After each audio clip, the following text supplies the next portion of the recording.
കുഞ്ഞുങ്ങളില്ലാത്തതിന്റെ വിഷമം ഒട്ടേറെ ദമ്പതികളെ വല്ലാതെ മാനസികമായി തളർത്താറുണ്ട്. ചിലർ പരസ്പര സ്നേഹത്തിൽ ഈ വേദനയെക്കുറിച്ച് ഓർക്കാതെ സന്തോഷത്തോടെ ജീവിക്കും. എന്നാൽ മക്കളില്ലാത്തതിന്റെ മനോവിഷമത്തിൽ കഴിഞ്ഞിരുന്ന തൃശൂർ കൊരട്ടിയിലെ ആന്റോ ജിസു ദമ്പതികൾ നാടിന് തന്നെ ഇപ്പോൾ നൊമ്പരമായിരിക്കുന്നു. 10 ദിവസം മുൻപ് ഇവരെ കൊരട്ടിയിൽ നിന്നും കാണാതായിരുന്നു. ഈ ദമ്പതികളെ കേന്ദ്രീകരിച്ച് നടത്തിയ അന്വേഷണം എത്തിയത് വേളാങ്കണ്ണിയിലെ ലോഡ്ജിലാണ്.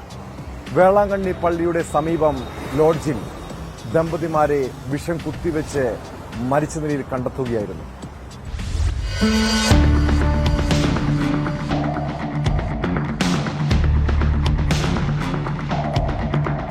കഴിഞ്ഞ 22 മുതലാണ് ആന്റോയെയും ഭാര്യ ജിസുവിനെയും തിരുമുടിക്കുന്നിലെ വീട്ടിൽ നിന്നും കാണാതായത്. വേളാങ്കണ്ണിയിൽ എത്തിയ ശേഷം അവിടെ നിന്നും എന്തോ ജോലിയിൽ പ്രവേശിച്ചതായും പറയപ്പെടുന്നു.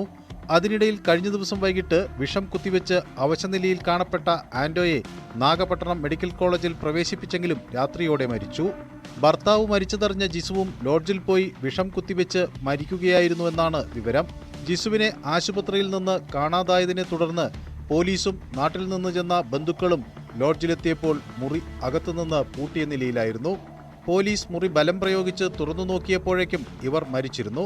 രണ്ടുപേരുടെയും മൃതദേഹം നാഗപട്ടണം മെഡിക്കൽ കോളേജ് ആശുപത്രിയിൽ പോസ്റ്റ്മോർട്ടത്തിന് ശേഷം ബന്ധുക്കൾക്ക് വിട്ടുകൊടുക്കും.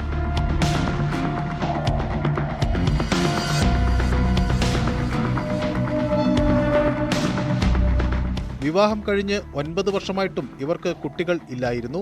അതിലുള്ള നിരാശയും സാമ്പത്തിക ബാധ്യതയുമാണ് മരണത്തിന് കാരണമെന്നാണ് അടുത്ത ബന്ധുക്കൾ പറയുന്നത്. ലൈഫ് പദ്ധതിയിൽ ലഭിച്ച വീട്ടിലായിരുന്നു ഇവർ താമസിച്ചിരുന്നത്. വീടും മറ്റും വിറ്റ് തന്റെ കടങ്ങൾ വീട്ടണമെന്ന് കാണിച്ച് ചൊവ്വാഴ്ച സഹോദരിക്ക് ആന്റോ ശബ്ദ സന്ദേശം അയച്ചിരുന്നതായി സൂചനയുണ്ട്. ജാതിക്ക കച്ചവടക്കാരനായിരുന്നു ആന്റോ. നിരവധി ധനകാര്യ സ്ഥാപനങ്ങളിൽ നിന്നും ഇയാൾ വായ്പയെടുത്തിരുന്നു. ഗൃഹോപകരണങ്ങളും മൊബൈൽ ഫോണും മറ്റും ഇങ്ങനെ വാങ്ങിയിരുന്നുവെന്നും പണം അടയ്ക്കാനുള്ള സ്ഥാപനങ്ങളിൽ നിന്ന് സമ്മർദ്ദം ഉണ്ടായിരുന്നു എന്നുമാണ് പോലീസിന് ലഭിച്ച വിവരം.